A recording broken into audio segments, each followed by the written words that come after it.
आज मोहम्मद जावेद उर्फ जावेद पंप नाम का जो अभियुक्त था, जो अभी तक की तफ्तीश में इस पूरी घटना का सूत्रधार बन के उभर के आया है, उस पे उसके अवैध निर्माण पे ये ज़िला प्रशासन और पीडीए के द्वारा कार्रवाई की गई है। इस कार्रवाई के दौरान उसके घर की सर्चिंग भी की गई और उसमें आपत्तिजनक सामान मिले हैं।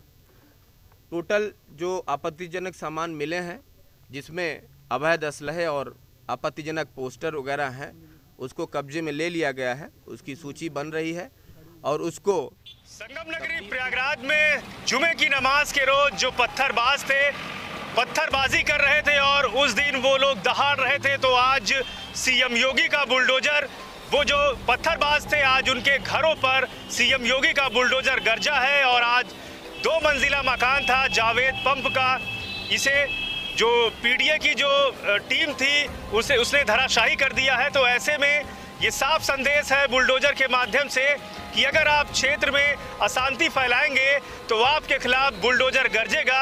और ऐसे में आपको संगम नगरी प्रयागराज में जिस तरह से गंगा यमुनी तहजीब का ये शहर है, तो आपको शांति व्यवस्था बना के रखनी पड़ेगी, क्योंकि जो दहशत फैलाएगा तो साफ संदेश है उसके साथ इसी तरह का वाकया होगा।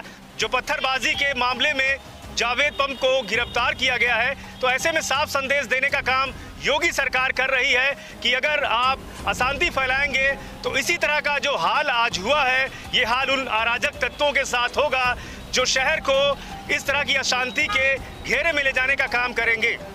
सुपर प्रयाग न्यूज उत्तर प्रदेश उत्तराखंड के लिए अपने सहयोगी संतोष सिंह के साथ। देखिए, हमारे द्वारा और डीएम साहब के द्वारा और समस्त पुलिस प्रशासन के द्वारा अथक रूप से, बहुत बेहतर और विस्तृत रूप से समझाने बुझाने के बाद, मीटिंग करने के बाद भी शुक्रवार के दिन 10 जून को जो भी घटना हुई थी अटाला एरिया में और खुलदाबाद के अन्य इलाकों में, करेली में, उसमें 29 गंभीर धाराओं में मुकदमा दर्ज किया गया था और 24 घंटे के भीतर त्वरित और तत्परतापूर्वक सख्त कार्रवाई करते हुए कुल मिलाकर 68 उपद्रवियों को न्यायिक अभिरक्षा में भेजने की कार्रवाई की गई है। इसमें से 64 उपद्रवी बालिग हैं, जबकि 4 नाबालिग घोषित हुए हैं। उसके बाद कुल 23 अन्य उपद्रवियों को वीडियो फुटेज और सीसीटीवी फुटेज के आधार पर चिन्हित करते हुए उनसे सघनतापूर्वक पूछताछ की जा रही है, उनके खिलाफ सबूत देखे जा रहे हैं। इस प्रकार से कुल अब तक 91 लोगों को हिरासत में लेकर कार्रवाई की गई है। इन 23 के खिलाफ सबूत इकट्ठे किए जा रहे हैं। सबूत मिलने पर ही कार्रवाई होगी, किसी बेकसूर पर कार्रवाई कतई नहीं होगी।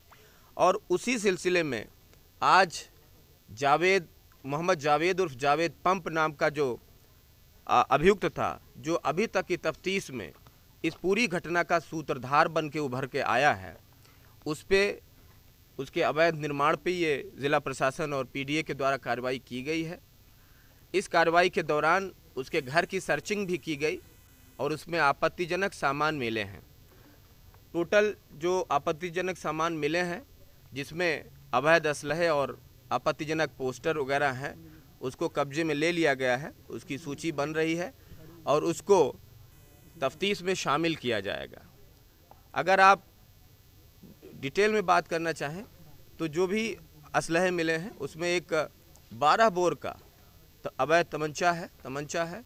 इसके अलावा 315 बोर का एक तमंचा है और कई कारतूस बरामद हुए हैं। कुछ कागजात बरामद हुए हैं जिस पे माननीय न्यायालय पर तल्ख टिप्पणी और आपत्तिजनक टिप्पणी इस मोहम्मद जावेद उर्फ जावेद पंप के द्वारा किया गया है।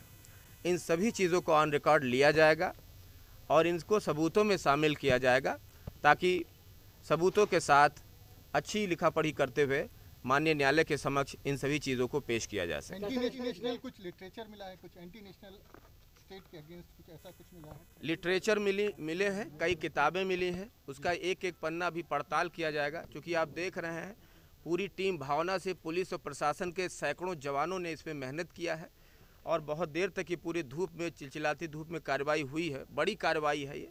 5 करोड़ से भी ज़्यादा की संपत्तियों को नियमानुसार जमींदोज किया गया है और आगे भी कार्रवाई जारी रहेगी। अभी जितना भी लिटरेचर मिला है, झंडा, पोस्टर, बैनर, कागजात मिले हैं, सभी की गहराई से पड़ताल की जाएगी कि किसने लिखा है, क्यों लिखा है, इसकी मंशा क्या है। बहुत सारी चीज़ें अभी तफ्तीश में हैं, वो आपको जैसे मैं बताता आ रहा हूँ लगातार आपको बताया जाएगा। सर जावेद की जो बेटी है जाफरीन, उसका भी कुछ इसमें भूमिका पाई जा रही है? आफरीन का जैसा मैंने कल बताया था, उसके बाद से लगातार हमारी जो इन्वेस्टिगेटिव टीम है वो काम कर रही थी। सबूत मिलते ही कार्रवाई कर दी जाएगी, बिना सबूत के अभी कोई कार्रवाई नहीं होगी। आज इमाम गिरफ्तार हुए हैं अटाला मस्जिद के, कौन कौन गिरफ्तारी हुई है? नहीं, अभी कोई गिरफ्तारी नहीं है ऐसी, जी पूछताछ की जा रही है। सबूत मिलने पे गिरफ्तारी की भी कार्रवाई की जा सकती है। कुछ बड़े नाम सामने आए थे जो MIM के कुछ नेता थे, उनकी किसी की गिरफ्तारी हुई है, जो शाह आलम है प्रेसिडेंट थे, और एक और नाम था पार्टी से जुड़ा हुआ। कि मैंने पहले भी कहा था, हमारा किसी पार्टी से कोई लेना देना नहीं, न तो हम किसी के बारे में टिप्पणी करना चाहेंगे। जो भी क्रिमिनल माइंडसेट का होगा, बदनीयत होगा, जो छोटे छोटे बच्चों को, नाबालिग बच्चों को, अबोध बच्चों को आगे करके उनके भविष्य के साथ खिलवाड़ कर रहा है, उनकी ज़िंदगियों को बर्बाद कर रहा है, उनको हम कतई नहीं छोड़ेंगे। नाबालिग बच्चों को आगे करके जो दंगा फसाद कर रहे हैं, पथराव कर रहे हैं, उपद्रव कर रहे हैं, पुलिस प्रशासन पे पथराव कर रहे हैं, आम जनता पे पथराव कर रहे हैं, उनको कतई किसी भी सूरत में बख्शा नहीं जाएगा। क्या PFI जैसी किसी संस्था से भी कोई कनेक्शन निकल करके सामने आया? कुछ जो लिटरेचर मिला है, लोग कह रहे हैं कि उसका संबंध PFI से हो सकता है, इस तरह की चर्चा। देखिए, मैं दोबारा कह रहा हूँ कि किसी पार्टी का हम नाम नहीं लेना चाहेंगे इसमें, लेकिन जो भी नाम निकलेगा क्राइम और क्रिमिनल नेटवर्क से उसका नाता होगा, साजिश रचने में, फैलाने में, छोटे छोटे बच्चों को आगे करने में, ये सब में जिसका भी हाथ आएगा वो किसी भी दल, बल या संगठन से हो।